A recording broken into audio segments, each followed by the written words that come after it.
In the previous class, we learned how to manage to group the read and write of multiple data elements into fewer larger memory transactions with memory burst. Another important aspect to take into consideration when implementing the memory interfaces is the data width of the AXI master ports that connect the kernel to the memory controller. In order to maximize the data throughput, Xilinx recommends to use the full data width on the memory controller. The memory controller in all supported acceleration cards supports 512-bit user interface. Vivado HLS automatically assigns a data width to the AXI master ports based on the data types of the kernel arguments. In our example, all the argument data types are float, hence Vivado HLS would automatically generate a 32-bit wide port. In order to instantiate larger ports, we can either use larger data types or the arbitrary precision data types AP int.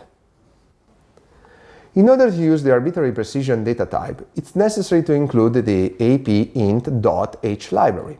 As you can see in this code, we can replace all the float argument with arbitrary precision data types whose size is set to the constant value width, which is set to 512.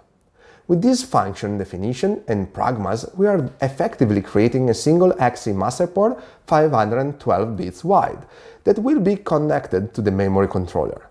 With 512 bits arbitrary precision data types, we can effectively pack 16 floating point values in a single element, as each float occupies 32 bits. However, arbitrary precision data types require us to explicitly handle the raw bits and also to interpret their format as needed. In order to do so, here we implemented two auxiliary functions. The first, named getFloat, allows to retrieve a floating point number from an AP int. The second, named storeFloat, allows to store a floating point number within an AP int.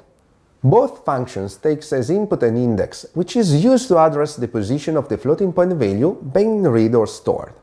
Indeed, each 512 AP int contains 16 float values. The key components of these functions are the union type name raw float and the range function that can be applied to AP int variables. The raw float union is a convenient custom type that allows to reinterpret raw bits as bits describing a floating point number and vice versa. The range function applied to an AP int type allows to extract a specific range of bits from the full bit width of the AP int type. The first argument of the range function is the highest bit index, while the second argument represents the lowest bit index. In our functions, we calculate the highest bit and lowest bit for the range function using the index argument passed as input, which can address any of the 16 floating point values from 0 to 15. Finally, the original vector sum function can be rewritten as follows. Here we simply change the types of the function arguments and of the local arrays from float to AP int 512 data types. In addition, we also split the summation loop into an outer loop and an inner loop. The outer loop iterates over each AP int value, while the inner loop iterates over each float contained with an AP int. Then, the inner loop uses the getFloat and storeFloat function to retrieve the floating point numbers from the AP int, which are summed and stored with the storeFloat function.